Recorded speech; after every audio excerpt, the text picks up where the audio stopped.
चढ़ गया है। मुझे उम्र फारूक से बड़ी शिकायत है। उसने मेरा हाल ही नहीं पूछा, कहने लगे शिकवा है, उमर आया ही नहीं। तो उमर कहने लगे अम्मा उमर को क्या पता कि तू इस हाल में है। कहती है नहीं पता उमर को, तो उमर से कहो छोड़ दे हुकूमत, उसके हवाले करे जो खबर रख सकता है। हजरत सैयदना नाफे फरमाते हैं जिसके सामने किसरा और रूम के बादशाह कांपा करते थे, मैंने उस उमर को बूढ़ी अम्मा के सामने कांपते हुए देखा।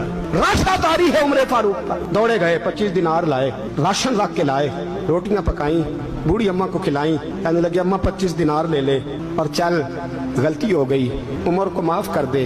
अम्मा बोली, बोल के कहने लगी मैं नहीं माफ करती, एक दफा कब्र में जा लेने दे, मेरे रसूल आएंगे तो मैं उमर की शिकायत करूं। अमीरुल मोमिनीन होके उमर फारूक अम्मा के कदमों में बैठ गए। कहने लगे अम्मा उमर कमजोर है, हुजूर का सामना नहीं कर सकता, तेरी मेहरबानी नबी पाक के सामने शिकायत ना करना। अम्मा कहने लगी चल मैं तेरी खातर माफ कर देती।